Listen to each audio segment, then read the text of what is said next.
man. He is not just a big man, a huge man. Big boy. Well, how about the credit then for the defense to be able to chop that big tree and put him on the ground? I know back when you played, it took 4 of you to take a guy like that down, right? Well, that's for sure. And you know what else? I didn't want to challenge him at dinner either.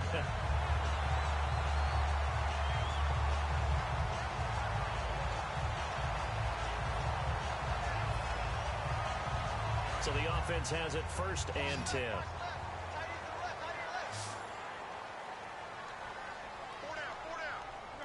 Halfback sent in motion. On 1st down, Newton. And no escaping this time as he'll go down. They got him for a sack. And plays like that really hurt play calling. They had a really nice gain on the previous play, but gave about half the yardage back on the sack. Excellent pressure up front. Nowhere to go with the football. Down he goes.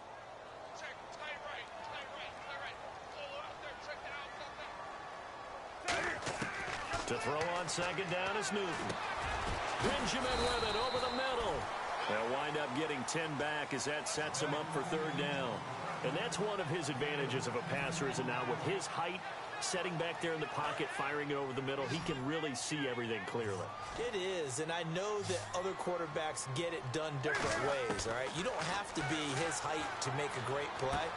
But what he does is he takes away having to make those slide steps in the pocket to find angles to throw the ball through. He just throws right over the top of it because he can see everything, and sometimes that saves time and gets the ball to a receiver quicker. So after that big play, let's see if they can catch their defense maybe on their heels.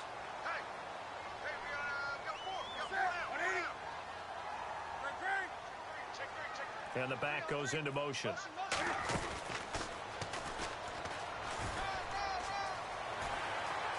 And he'll take this into the end zone. Touchdown, Carolina. Cam Newton, his 2nd touchdown of the night. And the Panthers add on to their lead. So a designed run all the way, and he took it the distance. I don't know that anybody saw that coming. Well, on this play, how about the vision of him, being able to see the open field, make his move, and get there. Oftentimes, defenses have a spy for the quarterback position to try and take care of it. On that play, if they did, it certainly didn't lost. work. Yeah, there's no doubt. This will be taken to the back of the end zone. And no run back here. This will be a touchback, and it comes out to the 25-yard line. A look at the offense now here, coming back out on the road for their first possession of the 2nd half. They're down in this game. A chance for the offense, though, to put something on the board, get some momentum here in half 2.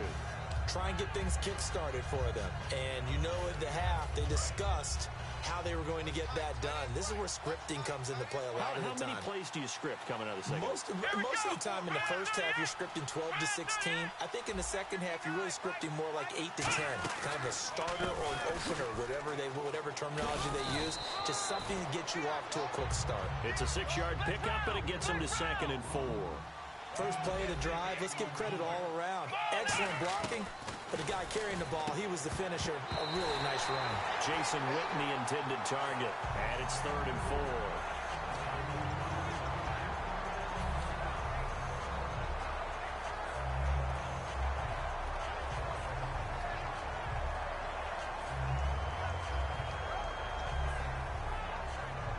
So the offense needing 4 yards. It's 3rd down.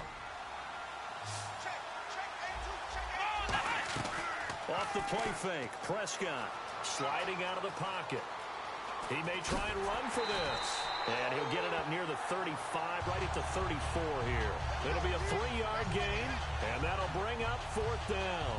How about a tip of the cap to the defense? They're working against a very mobile quarterback, but all day long they've kept him under wraps. And on that play, they held him to a short gain. Out now comes the Cowboys punter as he's on to kick it away. This is away and a very good kick angled for the sidelines. And no return here. Where will they spot it? They say just outside the 20-yard line. Here's the Carolina offense as they get ready to take over here. That last drive, it was a good mix. Run, pass, defense on their toes. And what really helps out in a big way is when you're doing the run-pass mix and everything's working, that means that they're guessing wrong every time on defense. They think you're going to pass when you run and vice versa. I would continue that, and when they finally... And that's caught inside the 35. And he's going to be marked down deep in Dallas territory. We often, with Cam Newton, talk a lot about his legs. Don't forget about that arm. He can throw it on a rope. He can loft it. He's got the touch that's been developed throughout his career. But the big part about just watching him throw it, it seems almost effortless. Now a play fake here on first down. And he's going to be taken down. He's sacked on the final play of this third quarter. And we're back now in Charlotte. It's the Panthers out in front and in control of the football as well as we begin quarter number 4.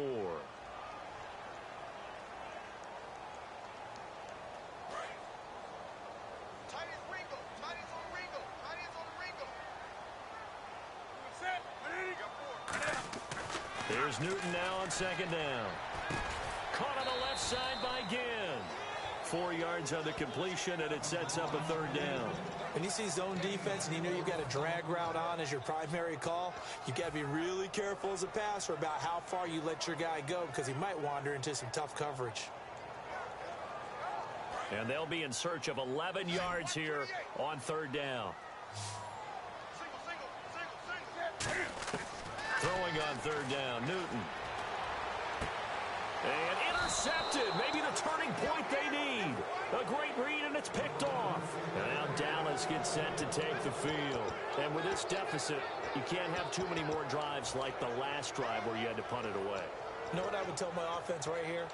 The punter doesn't exist, guys. He doesn't even exist. He's not a team anymore. I just cut him, all right? So you've got to go out and create some offense for us here and give us some points. No way does that guy get on the field on this drive. Poor punter.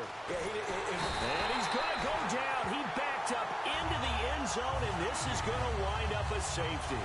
So a failure there to get rid of the football. I don't know in the end that it's going to matter much here with this game, but it yields another 2 points. Yeah, I think I'm with you. It may not matter a ton with the deficit that's already there, but like my old coach used to say, it sure ain't going to help. That doesn't help indeed. Carolina getting set to take the field. And with 3 interceptions thrown already, we'll see. Do they rely more on the ground game here? They may have to change things offensively to try and settle things down, not just for the guy throwing the ball, but for the rest of the offensive unit, because their confidence has to be shaken a little bit.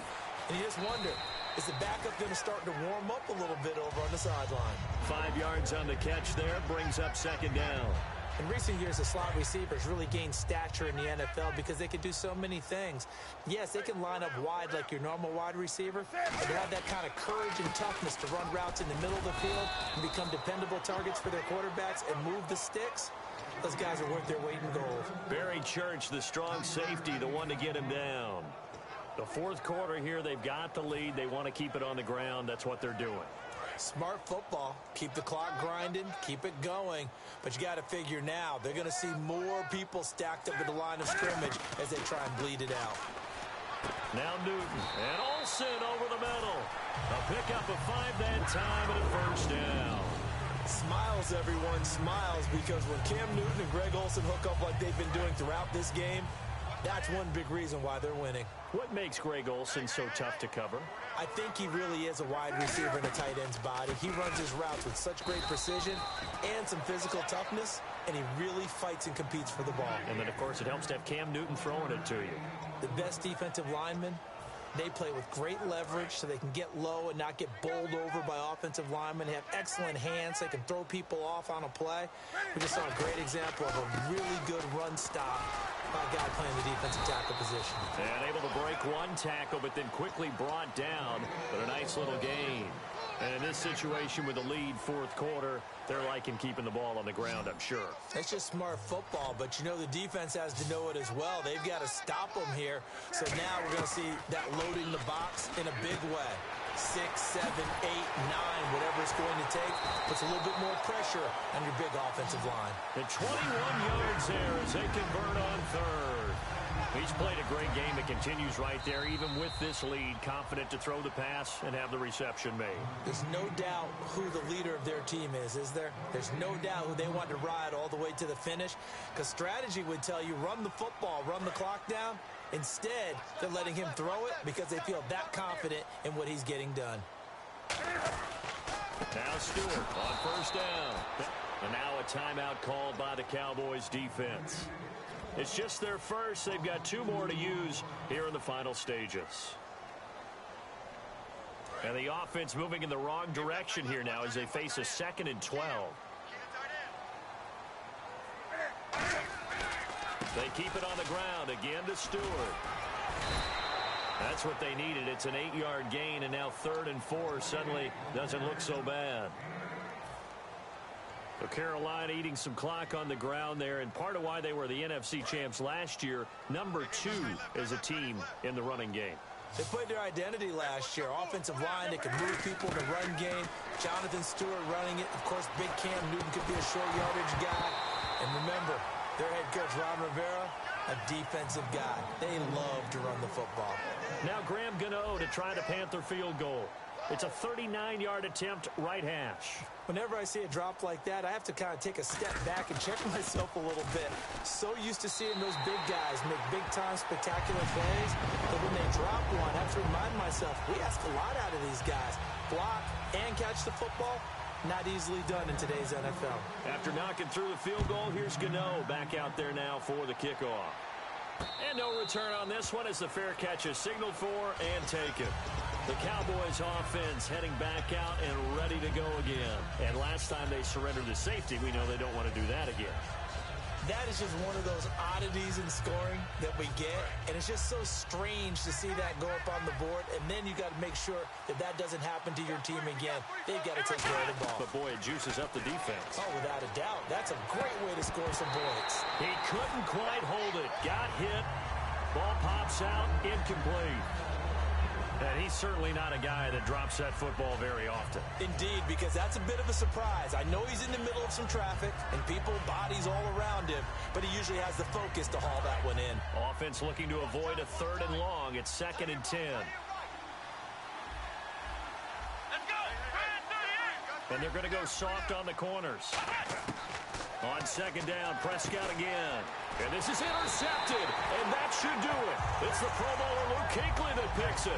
And his guys are going to take over at the 31-yard line. Now the Panthers offense, they get set to come back onto the field. And they're not going to play this conservative, I don't think. They had the field goal last time, and they're up, but they're looking to put a drive in the end zone. Oh, I agree with you totally. No one goes out on the field and says, all right, let's just settle for 3, except in certain situations, trying to ice a game, that sort of deal. Most of the time, it's end zone, and that's what you're thinking, and I believe that's exactly what they're thinking as they begin this one. Yeah, no quarterback ever goes out there saying, hey, let's get 3, right? Not one that I've ever met. So the run moves the chains, and here we go on 1st down. They go back to Stewart on 1st. And he'll get this one down to about the 17. Give him 3 on 1st down. It'll set up a 2nd and 7. 7 yards to go on 2nd down.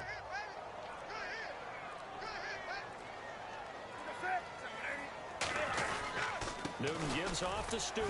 And he'll take this one down near the 15. Call it a gain of a couple, and that's going to leave him with a 3rd and about 5. And, Charles, I think when the schedule comes out, all teams, no matter where they're predicted to finish, talk about protecting your home turf. They were able to do that here in this one. Similar to a tennis match, right? Not letting them break your serve. That way you hold on to it. They got it done, and they feel very good about that victory.